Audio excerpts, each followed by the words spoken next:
Então, a carta de Paulo a Timóteo, já falei para vocês que nós estamos estudando a Bíblia inteira, né? Vocês não estão nem percebendo, vocês estão estudando a Bíblia inteirinha, tá? Isso é muito bom. Depois nós vamos ver quanto porcentagem de Bíblia nós estudamos esse ano, né?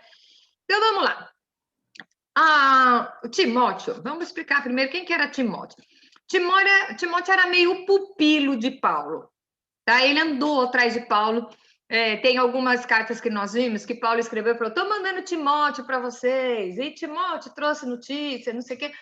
Então, assim, a expressão mesmo é que Timóteo era o pupilo de Paulo, tá? E Paulo começa a dar instrução para Timóteo. Você dá para ver que o Timóteo está organizando uma igreja. A impressão que você tem, ele não fala claramente, mas todas as instruções são para isso. Timóteo era jovem, então é muito legal, porque Paulo fala muitas coisas que a gente repete para os nossos jovens, né? De como se comportar, e serve para nós, porque nós somos jovens. Vou contar um negócio para vocês. Eu vou fazer 55 anos na segunda-feira. E eu acho que eu tô a gatinha ainda. Então, eu pego tudo que Paulo falou para Timóteo e falo: Kátia, faça isso, entendeu? Então, o que acontece? Nós vimos lá, a primeira pergunta é para quem se aplica a lei. E muitas vezes a gente ouve, né? Acho que nenhuma de nós é dessa época, mas as nossas mães são. Vocês lembram que teve... porque teve a ditadura, porque foi não sei o quê. Ok. Eu lembro que eu perguntava para minha mãe: o que foi a ditadura? Ela falou para mim: não deu nada, não era bandido. Entendeu? Aí ela conta que, às vezes, ela saía da igreja, tinha um policial na porta da igreja e falava assim: 10 horas, vão para casa, não fica na rua. Essa foi a repressão que eles tiveram, tá? Minha mãe não foi presa. Eu digo da minha casa. Na minha família, ninguém foi preso, ninguém foi exilado, ninguém foi nada. Por quê? Né? E aqui, Paulo fala o seguinte sobre a lei. É muito interessante esse texto, eu vou ter que ler, porque as pessoas perguntam, né? Estavam perguntando nessa época. A lei é dura, a lei é para todo mundo, a lei é só para prejudicar, a lei seria como um cabresto, né? E Paulo explica o seguinte, vamos lá.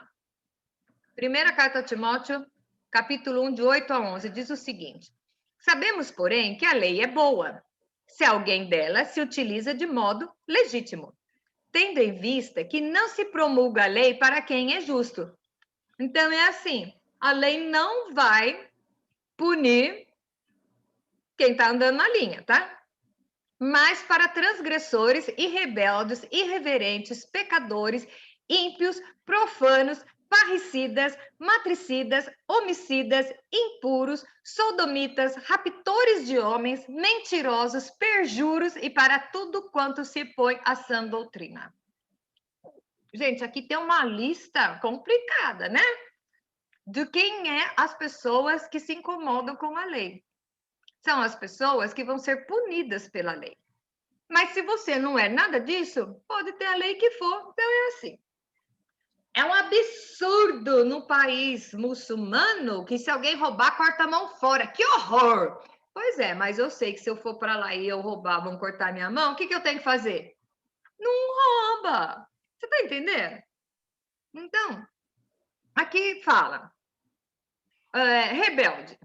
Aqui não está falando, ele já começa transgressores, rebelde, irreverente e pecador, tá? Ímpio, profano, parricida e matricida, quem mata pai e quem mata mãe.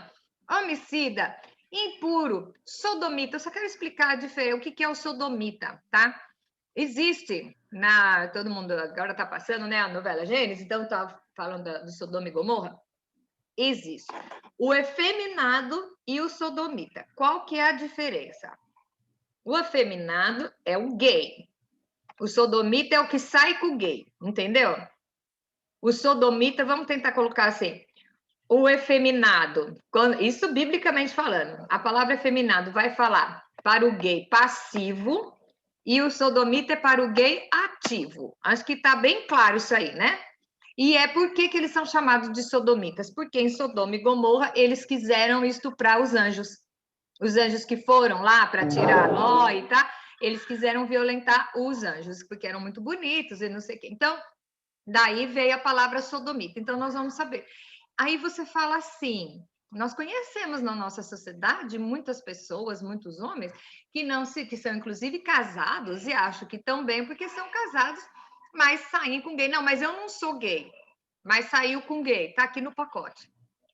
Só quero deixar bem claro isso aí. Na minha, agora vai Katia Koch, tá? Ativo e passivo, para mim, é tudo gay, certo?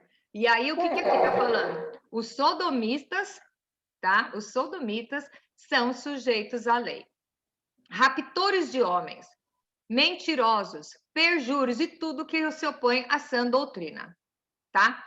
Então, a lei, ela é pesada para quem comete essas coisas. Aí você vai falar, mas eu não faço isso, mas eu faço outra coisa. Pois é, você é pecador? Você é reverente? Tá tudo no pacote. Então, para mim, não tem solução? Tem, nós somos salvos, por isso nós não vivemos embaixo da lei, nós vivemos embaixo da graça, porque nós temos alguém que nos resgatou para isso, que é o próprio Cristo, tá bom?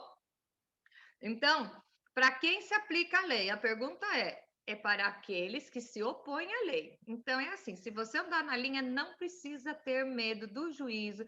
Voltando, né, que vocês vão achar que eu só falo do Apocalipse, mas como eu estou estudando muito, eu vejo algumas perguntas. Mas o que vai acontecer comigo no Apocalipse? Eu estou perdido. É só você não estar lá. É só você fazer parte do time que vai ser arrebatado. Entendeu? Então, lá, vamos deixar o Apocalipse para outra hora. Aí nós vamos ver aqui. Qual é o resumo dos ensinos de Paulo, segundo os versos de 12 a 17? Gente, ele fala um troço muito doido aqui. Olha só. Sou grato para com aquele que me fortaleceu, Cristo Jesus, que me considerou, transbordou, porém, a graça do nosso Senhor, com fé e amor, que é em Cristo Jesus, fiel é a palavra e digna de toda aceitação. O resumo da mensagem de Paulo é o quê? Cristo veio ao mundo para salvar os pecadores. Ponto. Esse é o resumo da missão de Paulo. Esse é o resumo de todo o trabalho dele. E esse deve ser o resumo da nossa pregação. Mesmo que você não fale, você tem que vivenciar para testemunhar. Exatamente isso. Cristo Jesus veio ao mundo para salvar os pecadores, tá? Isso é o que nós temos que ter consciência. E nós vamos ver mais para frente. Agora eu estou confundida, como eu fiz os dois estudos hoje, eu estou confundida na história da intermediação, mas eu acho que é nesse estudo aqui que vai explicar. Paulo fala bem categoricamente por que nós somos cristãos, tá? Então, a pergunta é o quê? O resumo é que Cristo é o único que morreu por nós. Existiram muitas pessoas boas, e ainda existem até hoje, mas quem morreu na cruz para me salvar foi só ele. Existiram profetas, existiram homens santos, Gente, ainda tem. Porém, só um morreu na cruz pelos meus pecados. Só um que é digno. E é por isso que lá no céu, ele é o único que tem direito de abrir o rolo, porque nem no céu, nem na terra foi encontrada nenhuma criatura capacitada para abrir o rolo do livro. Vocês não sabem o que é o livro, assista o próximo vídeo, que eu nem gravei ainda, do Apocalipse, que vai falar do rolo. O único que pode abrir é Jesus. Por quê? Porque ele morreu por nós, tá? Nem um anjo morreu, nem um arcanjo morreu, nem Moisés, Elias, nada. Quem morreu por nós foi Cristo Jesus. E é esse que tem que ser o resumo da nossa mensagem e da nossa fé, tá bom? Aí vem, como deve ser o nosso comportamento com os homens? Aí Paulo pega a cinta e começa a descer a cinta na gente. Olha lá. Antes de tudo, exorto que use de prática de súplicas, ações, intercessões de graças por favor de todos os homens. Mas eu vou orar só pela Ana, porque eu gosto tanto da Ana, né? Tão legal, eu vou orar pela Ana. Mas eu não vou orar pelo Fernandinho Beiramar, porque ele é bandido. Eu não vou orar pelo meu presidente, porque eu não gosto do meu presidente. Eu não vou orar pela minha chefe, porque eu não gosto da minha chefe. Eu não vou orar. Aqui nós temos que orar com intercessão e ação de graça. Eu já falei para vocês que a coisa mais difícil da minha vida foi orar pela Dilma. Eu acho que foi tão duro isso para mim que eu me lembro toda vez que eu tive que orar pela Dilma. Por quê? A Bíblia que fala, você tem que orar por quem está investido de autoridade. Porque se ele tem autoridade sobre o povo, você tem que orar por ele, para que Deus mude o coração do rei. Deus é capaz de mudar o coração do rei. Então, vamos lá. Oremos em favor dos reis e de todos que estejam investidos de autoridade, para que vivamos vida tranquila e mansa, com toda piedade e respeito. Então, vamos deixar de ser cabeção e vamos tentar de querer derrubar governo, derrubar patrão, derrubar tudo. Aqui está falando, orem para que a sua vida seja boa. Ore pelos líderes, mesmo que você não goste dele. Nenhuma autoridade é instituída sem a permissão de Deus. Se Deus permitiu que você tem esse chefe, esse prefeito, esse governador, esse patrão, esse diretor de escola, ou sei lá, quem é que está acima de você, a autoridade que está em cima de você, se foi Deus que permitiu isso, você tem que orar e interceder por ele. E às vezes você está lá exatamente para isso, para fazer a diferença de onde você está, tá? E ele fala, isso é bom e aceitável diante de Deus, o qual deseja que todos os homens sejam salvos e cheguem ao pleno conhecimento da verdade. Então, como deve ser o nosso comportamento com os homens? Orar sem cessar, com súplica, oração e intercessão, e oração e ação de graça em favor de todos os homens. Todos os homens. Fácil, né? A gente orar porque a gente gosta. Quero ver a gente orar porque a gente não gosta, né? Ok. Já começa a paulada aqui em mim. Vamos lá. Pergunta 4. De acordo com o versículo 5 e 6 do capítulo 2, todos os caminhos levam a Deus? Ah, gente, isso é legal. Nós já estudamos lá em João, que Jesus fala lá em João, não é? Eu sou o caminho, a verdade e a vida. Ninguém vem ao Pai senão por mim. Beleza? Ok. Olha o que Paulo fala aqui. Porquanto há um só Deus e um só mediador entre Deus e os homens, Cristo Jesus, homem, o qual a si mesmo se deu por resgate de todos. Testemunho que se deve prestar em tempos oportunos. De novo. Há um só Deus e um mediador entre Deus e os homens. Eu estou dizendo, eu estou desmerecendo todas as pessoas que já viveram e que tiveram um comportamento legal, que são chamados dos santos. Eu vou menosprezar? Não. Mas aqui a Bíblia é muito clara que só existe um mediador. Então, aí é que algumas denominações, algumas igrejas se dividem aqui. Porque existem algumas religiões que usam outras pessoas para interceder. Você não precisa desmerecer a outra pessoa, mas aqui está falando que o único mediador é Cristo Jesus. Por quê? Porque foi ele que morreu por você. Entendeu? Então, por mais que você goste da Nossa Senhora da Carupita, que eu não sei nem se existe, tá? Falei uma, assim, que por mais que você goste dela, que você reconheça, ela não é mediador. Então, vamos falar da Maria. Maria foi uma mulher muito especial. Deus escolheu ela para ser mãe do filho. Você acha que Deus ia escolher a Kátia? Você acha? Não ia.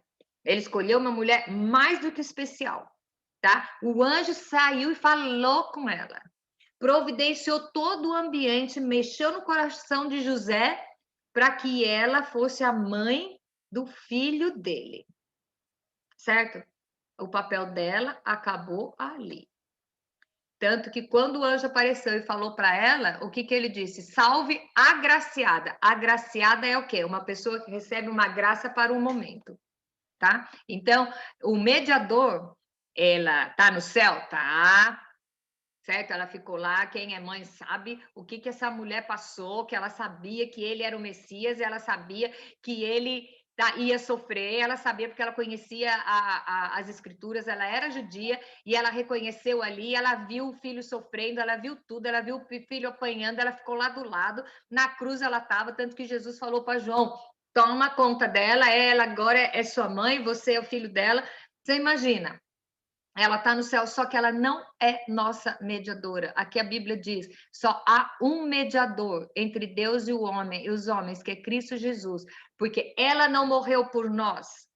Quem morreu por nós foi só Cristo. Então não é anjo Gabriel, anjo, sei lá, Rafael, não é Maria, não é Paulo, não é Santo Agostinho. Ninguém pode interceder. Gente, isso aqui é a Bíblia que está falando.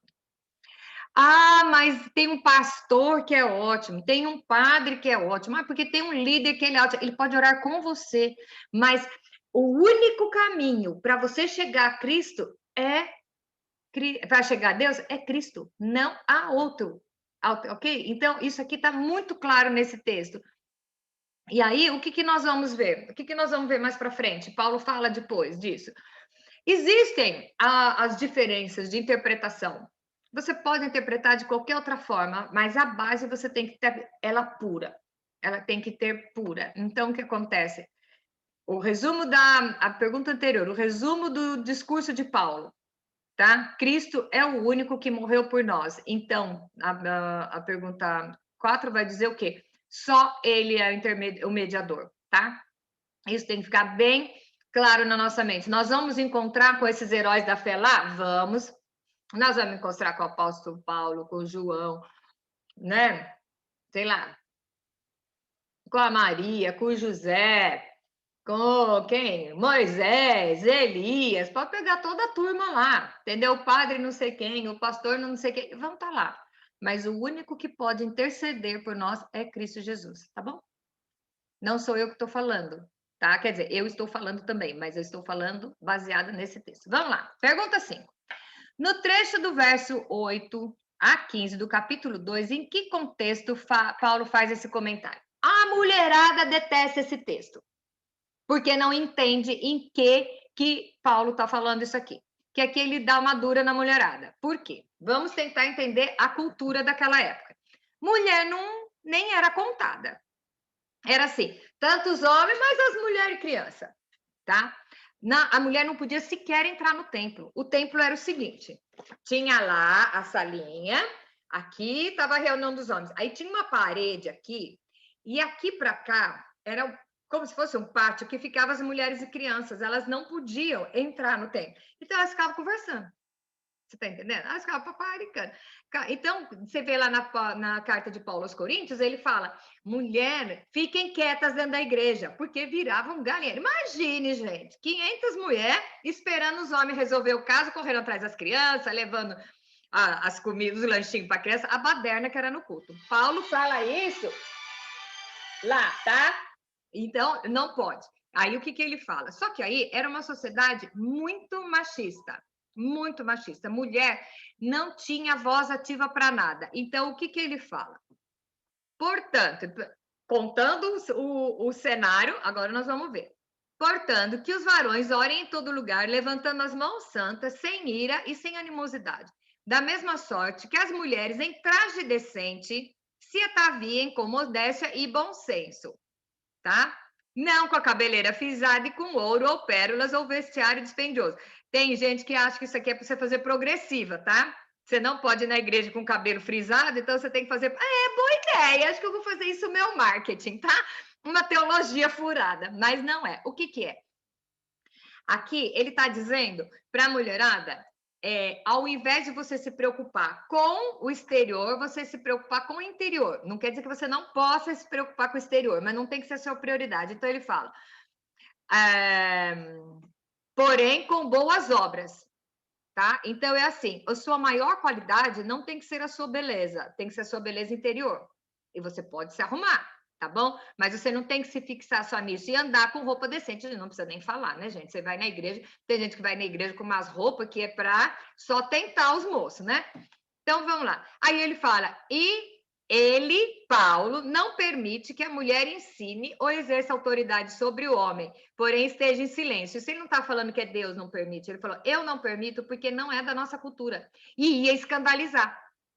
Ia escandalizar o povo se chegasse lá. Mas que igreja é essa? Que a mulher que manda? Que mulher não é nada? Tá entendendo?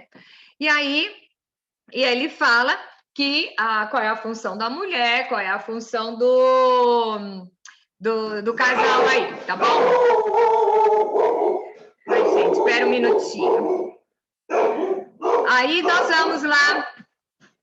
Spock, Rebeca, vai atender para mim, eu não sei o que é. Bateram aqui na minha porta, eu não sei o que é, tá bom? Então nós vamos ver aqui. Para uma sociedade que a mulher nem era contada, para que não tivesse escândalo, mesmo porque o próprio Paulo, vocês vão ver que Paulo foi discipulado por Priscila. Tá? Priscila que ensinou tudo para ele. A primeira igreja foi fundada na casa de Lídia, que era mulher, e foram as mulheres que anunciaram a ressurreição, entendeu? Resolve com ele lá, por favor. Tá? que foi as mulheres que anunciaram a ressurreição. Então, Paulo não era machista. Ele está dizendo aqui só isso porque era uma situação de uma sociedade machista, tá bom? Então, vamos lá.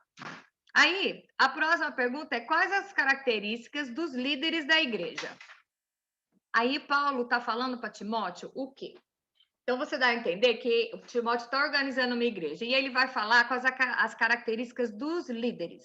E eu vou ler essas características e aí você vai ver se não é uma característica para todos nós, entendeu? Se você almeja que é norma de conduta. Então, diz o seguinte: fiel à palavra. Bom, ao bispo que seja irrepreensível e esposo de uma só mulher. Uai, mas naquela época os homens não podia casar muitas vezes? Podia, não podia? A cultura lá, o homem pode ter quantas mulheres eles quiserem. No entanto, para dirigir a igreja é que o homem tenha que casar com uma só mulher, porque foi assim que Deus criou Adão para Eva, Eva para Adão. Deus não criou o casamento bígamo, Deus criou o casamento monogâmico, tá? Temperante, sóbrio, modesto, hospitaleiro e apto para ensinar. Não dado ao vinho, violento, cordato, inimigo de contendas, não avarento, que governe bem a própria casa, criando os filhos sob disciplina com todo respeito. Escuta isso. Pois se alguém não sabe governar a própria casa, como cuidará da igreja de Deus? Isso aqui está falando para a liderança da igreja, tá? Que não seja neófito. O que é um neófito? Um recém-convertido, tá? Que não seja neófito para não suceder que se ensoberbeça e incorra na condenação. Pelo contrário, é necessário que ele tenha bom testemunho dos de fora para não cair no opróbrio e no laço do diabo. Isso aqui, ele está dando um manual para a liderança da igreja. Semelhantemente, quanto a diáconos, é necessário que sejam respeitáveis, de uma só palavra, não inclinados ao muito vinho, não cobiçosos, de sorte da ganância, conservando o mistério da fé com a consciência limpa. Também sejam esses primeiramente experimentados e que se mostrarem irrepreensíveis, tá? No trabalho do diaconato. O diácono, da mesma sorte quanto a mulheres, ele está falando para líder. Ele não acabou de falar lá em cima que a mulher não deve falar, não sei o que, e todo mundo acha que ele é machista. Logo em seguida, no próximo capítulo, quanto à mulher, é necessário que ela seja respeitáveis, não maldizentes, temperantes e fiel em tudo. Ele está falando para líder, quer dizer que ele admitia que uma mulher podia liderar, não no contexto daquela cultura, mas uma mulher que quiser liderar, ela tem que fazer isso. Aqui ele está falando para líderes, tá? O diácono seja marido de uma só mulher, que governe bem seus filhos, a própria casa, tá? Então, isso aqui ele está falando para a liderança.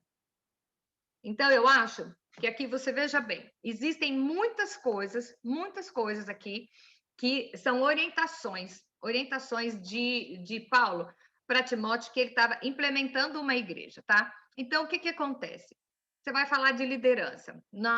No estudo 2, ele vai bem mais a fundo nessa história da liderança, porque é questão do testemunho. Então, veja bem, você colocaria para líder para pilotar um avião, vamos dizer assim, para pilotar um avião, um cara que fez 2 horas de voo no helicóptero?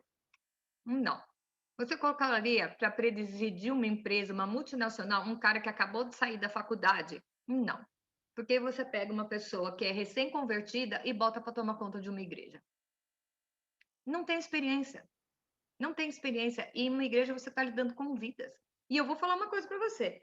Pega esses padres, esses pastores velhos e pergunta se eles são os mesmos hoje que eles eram há 20 anos atrás. Todos que eu conversei até hoje, eles reconhecem que com o tempo foram aprendendo e hoje são totalmente diferentes, tá? Porque você vai aprendendo. Então, o que acontece? Como você vai pertencer a uma estrutura e que o líder, os filhos são insubordinados, ele não conseguiu tomar conta da própria casa, que é as pessoas que ele ama, as pessoas da família dele, ele não conseguiu educar. Você acha que ele vai conseguir cuidar de uma igreja de 100, 200 membros, um de cada jeito? Não vai. Então, dizer que é para expulsar da igreja? Não dê cargo para ele. Não dê cargo para ele de liderança, tá? Existe, gente, vamos falar do corpo? Existem várias funções no corpo, você não precisa ser líder. Você pode limpar a cadeira, Você pode ser do louvor, você pode evangelizar, distribuir folheto na rua, você pode orar pelas pessoas. Tem muito serviço. Cuidado para quem você está dando a liderança. É isso que Paulo está falando para Timóteo. Tenha cuidado com quem você está pondo lá em cima, tá? Voltando à história das mulheres, ele fala dos trajes decentes. Gente, nós estamos cansados de ver nas igrejas as mulheres com umas roupas que eu fico pensando, o que é isso? O que está acontecendo? Tá? Então, qual é a sua palavra? Vocês sabem que eu vejo o Facebook para dar risada, para trabalhar e para dar risada, né? E aí, o que acontece? Você vê muita piadinha, você vê muita coisa, mas você vê muita coisa séria. A menina vai com um shortinho daquele, sabe, que parece que a gente ia na praia, né? Aquele shortinho assim, que fica tudo de fora. E o cara, para pedir emprego, o cara fala, peraí, o que você está vendendo? Qual é a imagem que você está vendendo? Então, é assim, você vai numa festa, você vai toda linda, tá? Você pode pôr uma roupa sensual para o seu marido, para o seu namorado, você pode. Mas você vai pregar a palavra de Deus com uma blusa decotada, uma saia transparente? Peraí, o que você está vendendo? A sua palavra ou o seu corpo? É normal, gente. Você vê roupa para secretária. Secretária já se preconiza que não trabalha de saia branca. Por quê? Porque aparece a calcinha. Então você está lá para quê? Para seduzir o chefe ou para fazer um bom trabalho? Aonde você quer chamar a atenção? Então isso serve na igreja também e serve também no nosso meio. Então é assim, eu vendo a imagem de uma pessoa que está disposta a tudo, que negocia o próprio corpo. Ok, alguém vai ouvir antes, a sua imagem é que vai vender a sua mensagem, tá? Então, qual é a imagem que você está vendendo antes? A primeira coisa que vê é o olho. O olhar, você vai fazer um mapeamento e você vai ver o que é. Aí depois não adianta você vir falando. Eu vejo no Facebook o quê? Mulherada deitada na cama com uma pose super sexy, uma taça de vinho na mão, com as perninhas para cima, com luz apagada e escrito um versículo bíblico embaixo. Tudo tem a hora. Então, é isso que Paulo está falando, é questão de coerência, de coerência. Não precisamos fazer como as freiras que se tampa todas, as muçulmanas que se tampa todo o corpo, mas vocês têm que saber o limite. Aí, por que tem esses exageros? Porque tem o exagero do lado de lá. Enquanto tem umas peladas, para reprimir isso, eles embrulham, coitado, fica parecendo umas barracas com perna andando para rua. Por quê? Porque tem umas que não se comportam. Tá entendendo? Aí o que acontece? Se você tem, sabe, que a qualquer instante, hoje em dia, o mundo mudou, 2020 e 2021, que misturou, né? O ano a gente não sabe mais o que é, a nossa realidade mudou. Hoje as igrejas não são mais o templo que você vai se encontrar lá. Nós somos uma igreja aqui. Você está saindo na rua, você é uma igreja. Você você vai no supermercado, você pode precisar falar de Cristo para o caixa do supermercado com uma calcinha vermelha, toda uma roupa transparente, você vai falar de Jesus para o cara? Pensa na coerência. Pensa na coerência. Estou dizendo que você tem que virar um monte de lixo. Não é isso, mas você tem que saber o que é que você está vendendo. Você botou o pé na rua, você está vendendo uma imagem. Qual é a imagem que você está vendendo? Tá? Voltando, o principal do nosso estudo de hoje, que eu acho que é bem assim, bem contundente, é o quê? O resumo do Evangelho. O resumo do Evangelho é o quê? Cristo é o único que morreu por nós. O Evangelho é o quê? Que Cristo morreu pelos nossos pecados. Ponto. A lei é para quem? A lei é para quem infringe a lei. Quem não infringe pode ter a lei que for, porque ele não vai fazer. Então, vamos lembrar do muçulmano que corta a mão do ladrão, tá? Você sabe que lá, se você roubar, vai ser cortado sua mão, ou você não vai para lá, ou você não... Tá entendendo? Ou você não rouba. Vamos lá. Cristo é o único intermediador, o único mediador entre Deus e os homens. Por quê? Porque foi só ele que morreu por nós, tá? Comportamento para com os demais. Orar sem cessar, interceder e orar por autoridades. Muitas vezes não é fácil você orar pelo seu chefe, mas às vezes ele é o seu chefe para que você ore por ele, tá bom? Não se esqueça que onde você for, você é luz, tá? E aí, para os ministros da igreja, os líderes, então, esposo de uma só mulher, fala de novo. Então, se você for ver bem aqui, vai diminuindo o cargo, vai diminuindo as obrigações, tá? Então, todos têm que ser esposo de uma só mulher, temperante, modesto, hospitaleiro, não ser neófito, esses são, e manter a casa em ordem, ter a sua casa em ordem para poder dar o testemunho. Então, vai treinando com quem está perto. E quando Jesus subiu ao céu, e ele, antes de subir, gente, a última coisa que ele falou, olha que doido, ele não falou bobagem, não falou um monte de coisa, ele falou uma coisa que é simples, ide por todo mundo e pregar o evangelho a toda a criatura. Foi a última coisa que ele falou com a boquinha dele, na hora que ele estava subindo para o céu. E o que você está fazendo? Você está indo por todo mundo e pregar o evangelho? Ah, mas eu queria ir lá para a Índia, pregar o evangelho para a Índia, mas o seu vizinho, ele está vendo você e ele também precisa do amor de Cristo. E Cristo morreu por você, morreu pelo fulaninho lá na Índia, mas morreu pelo seu vizinho também. Qual é o testemunho que você está dando para toda criatura? Tá? Então, você pode fazer missão indo no supermercado com o colega de trabalho, na fila do banco, e como que você vai estar se apresentando para ser uma portadora da palavra de Cristo. Nós estamos aqui com um objetivo, o tempo está acabando, nós estamos vendo que a cada dia você abre o jornal, você vê que realmente as coisas estão acontecendo. Então, quanto mais pessoas você vai querer, vai poder apresentar para o Senhor e falar assim: olha aqui, Senhor, eu tenho todas essas na minha mão, tá? Foi esses que eu consegui salvar. Fala, ora, prega, a tempo e fora de tempo, porque a palavra de Deus não volta vazia. A semente, ela frutifica. Então, pode ter certeza que mesmo que você não veja aqui, você vai saber os frutos da sua vida, do testemunho que você teve, das palavras de amor. Sabe, de repente, aquele bolo que você levou para a vizinha, que acabou de mudar para sua casa, você não sabe o que Deus pode fazer através dos atos simples. Então, nunca perca a oportunidade, o privilégio de ser instrumento na mão de Deus para abençoar as pessoas que estão ao seu redor. Não importa se você não foi para a China, se você não foi para a Índia, você está aqui na rua da sua casa para você ser luz na rua da sua casa, e com certeza você pode abençoar o vizinho que está na sua rua. Com certeza você pode abençoar a menina do supermercado, você pode abençoar a menina do caixa. Seja luz aonde você for, você tenha que estar sempre resplandecendo a luz de Cristo e sendo sal para temperar esse mundo tão sem graça que nós estamos vendo por aí, amém?